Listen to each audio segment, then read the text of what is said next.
Assalamu alaikum warahmatullah. Mun yi bidiyo da yadda ake buɗe Trust Wallet amma da yawa 'yan uwa ba su fahimci yadda ake buɗewa ba. Kamar yadda ake ɗauko kowane app a Play Store haka to za mu shiga Play Store mu ɗauko ita wannan Trust Wallet. In muka shiga haka za ta nuna mana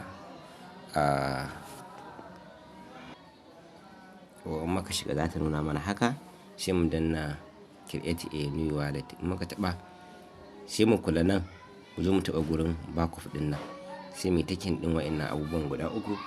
Muka takin sai mu danna confirmation. Gashi nan ta bamu wa'insu harufa guda 12 nan kuma ta rubuta copy. Sai mu ɗauki mu taɓa mun yi copy. Mu kula da kyau wa'innan su ne key ɗin shiga wallet ɗinmu. In suka ɓata kamar wallet ɗinmu ta ɓata ne. To yanzu me ya kamata mu yi? Sai mu tafi WhatsApp ko kuma WhatsApp ko kuma wani guri dai mai mahimmanci ko Gmail.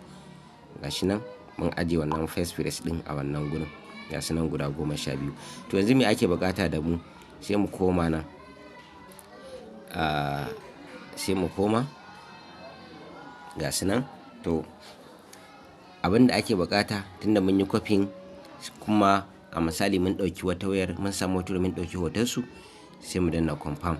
To yanzu gashi abin da ake buƙata da mu shine wa'innan alphabet ɗin mu mai da su kowanne ya koma inda yake. Abin misali na number 1 in ka taɓa shi, to kun ga wannan ba shine a number 1 ba. To duk wanda ka taɓa in dai a daidai gurin yake to zai hau. Bara mu gani.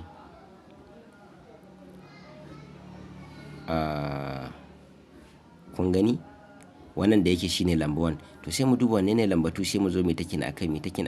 Sai mun shigar da su daidai saboda ai confirming wa'innan alphabet ɗin daidai muka sa ko kuma akwai mistake a ciki.